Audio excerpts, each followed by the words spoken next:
জয় মা। কৃপাং কুরু মহাদেবী সুতেষু প্রণতেষু চ চরণাশ্রয়দানেন কৃপাময়ী নমস্তুতে। স্বামী পূর্ণাত্মানন্দ মহারাজের লেখা চিরন্তনী সারদা নামক গ্রন্থ থেকে আমাদের পাঠ চলছে স্বামীজির ভারত পরিক্রমা ও বিশ্ব পরিক্রমা এবং শ্রী শ্রী মা। আজ সপ্তম দিন পাঠ হচ্ছে। আগের দিনের পাঠে আমরা জেনেছি স্বামীজি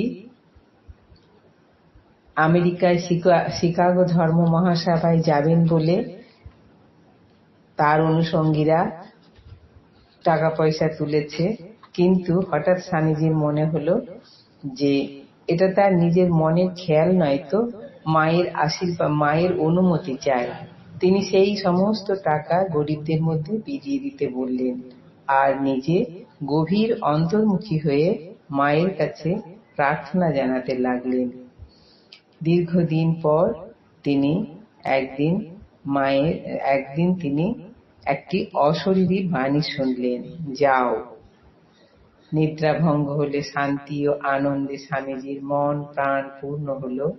বুঝলেন শ্রীরামকৃষ্ণ তাকে শিকাগো ধর্ম মহাসভায় যোগদান করতে ওইভাবে নির্দেশ দিলেন।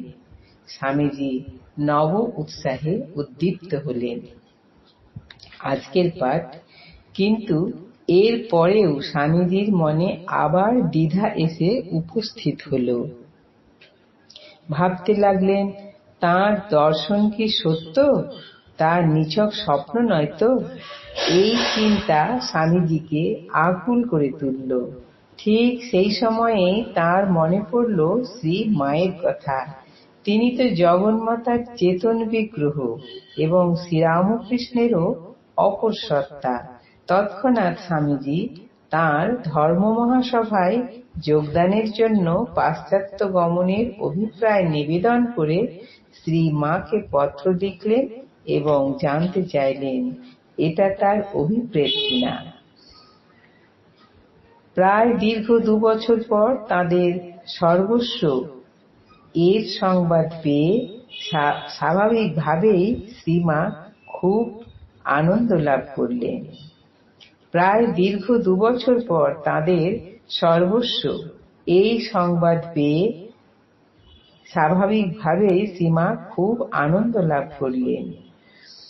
শ্রীরামকৃষ্ণের ভাবাদর্শ প্রচারের জন্য তাদের পুত্রাধিক প্রিয় নরেন বহির্বিশ্বে যাবেন, সে তো খুবই আনন্দের কথা।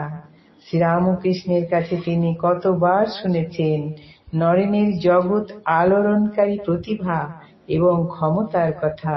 শুনেছেন পাশ্চাত্য দেশে শ্রীরামকৃষ্ণের অনাগত সমাদরের কথাও। কিন্তু মা হয়ে কিভাবে তিনি পুত্রকে সমুদ্র পারে যেতে অনুমতি দেবেন? মাতৃস্নেহ এবং সিদ্ধান্ত গ্রহণের মধ্যে এক দ্বন্দ্ব উপস্থিত হল। চরম উদ্বেগ নিয়ে রাত্রিতে শুয়ে আছেন তিনি। অকস্মাৎ তাঁর একটি দর্শন হল। তিনিও দেখলেন শ্রীরামকৃষ্ণ সমুদ্রের তরঙ্গের উপর দিয়ে হেঁটে চলেছেন এবং নরেন্দ্রকে বলছেন তাকে অনুসরণ করতে। সিদ্ধান্ত হয়ে গেল, পর দিনেই স্বামীজিকে পাশ্চাত্য যাত্রা করতে অনুমতি দিয়ে সর্বান্তঃকরণে আশীর্বাদ করে শ্রীমা পত্র দিলেন। বললেন, নরেন্দ্রনাথের পাশ্চাত্য যাত্রা সর্বতোভাবে শ্রীরামকৃষ্ণের অভিপ্রেত। বললেন, শ্রীরামকৃষ্ণ তাকে জানিয়েছেন এতে জগতের কল্যাণ হবে। সুতরাং নরেন্দ্রের ওই বিষয়ে কোনো দ্বিধা সংশয়ের প্রয়োজন নেই।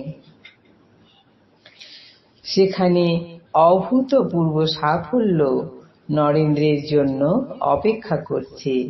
তিনি প্রাণ ভরে আশীর্বাদ করছেন। ওই পত্রে তিনি কামারপুকুরে দৃষ্ট তাঁর পূর্বোক্ত দর্শনের কথাও স্বামীজিকে জানিয়ে দিলেন। আজ এই পর্যন্তই। জননীং শারদাং দেবীং রামকৃষ্ণাং জগদ্গুরুম পাদপদ্মে তয়ো স্থিত্বা প্রণমামি মুহুর্মুহুঃ। জয় মা।